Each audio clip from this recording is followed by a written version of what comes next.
Hi everyone, my name is Liz Kammerdiener, and the topic that I decided to do is current gender issues that are seen in esports. To start out with, I'm going to talk about the demographics between men versus women in the esports community. There are approximately 3.32 billion active video gamers seen worldwide. And then if we look at the distribution of gamers by gender just in the United States, 53% of gamers are men, and then only 46% of gamers are women. Now, these numbers most likely didn't shock you because when most people think or hear of video games, they typically think of men. This is a reoccurring issue that is seen in esports, so let's look at why there are less women in esports than men. So the first issue would be underrepresentation of women in esports.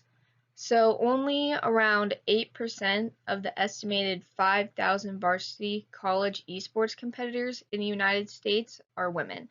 And then only 5% of professional gamers are female. There's also a lack of role models seen, so there's not many women being seen, whether it be like esports tournaments or videos online.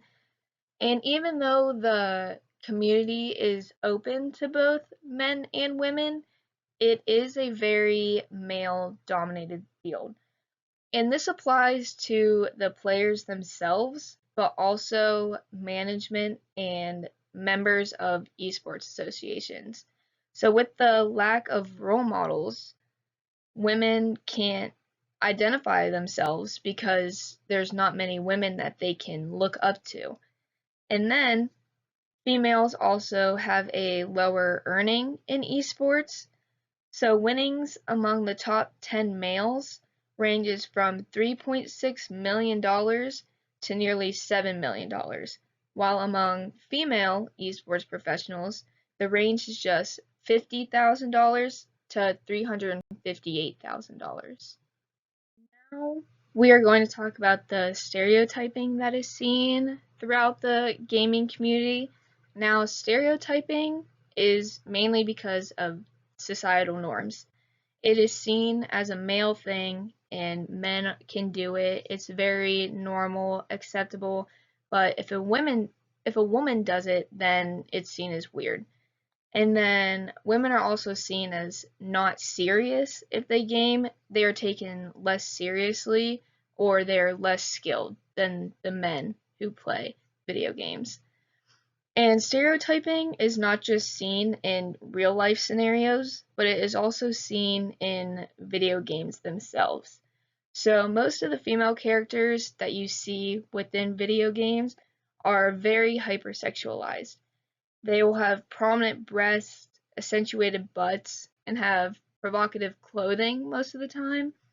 And then female protagonists are also less common than a male protagonist. Here I'm just showing some examples of some women that are seen in video games. As you can see, they have voluptuous chests, very slim bodies, clothing is little to none, and this is mainly what is seen throughout video games. Women are portrayed as sexy or attractive, and while men will typically be masculine, more violent characters. We are now moving on to the next issue that is heavily seen and targeted towards women, and that would be the toxic online behavior. So many women receive various kinds of threats while playing video games. These threats can range from rape, sexual harassment, you can be sent inappropriate content without asking, and then even verbal abuse. And then 35% of women who are gamers stated that they avoid speaking in online games due to fear of negative reactions from male players. And then many have to go and make their gamer tag a non-feminine name and mute their mic, so other players don't know that they're a woman. So then there will be no judgment or things said, provocative things said to them. And then I included a chart here, and it just shows the women gamers who have ever experienced toxicity from male gamers. And then this is of 2022, and as you can see, 72% of women experience toxicity from male gamers, and then 36% of women experience that very or quite regularly when they are playing.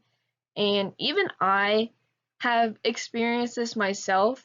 When I play like Call of Duty with my boyfriend or anything, I specifically ask him to make a lobby with just us on a team. So I don't have to play with other men and be worried that they're just going to be talking about how I suck the whole time, or hear like I have to go back to the kitchen, stuff like that. Here are some ways to help the gender issues that are seen in esports and gaming, and the first would be to split tournaments.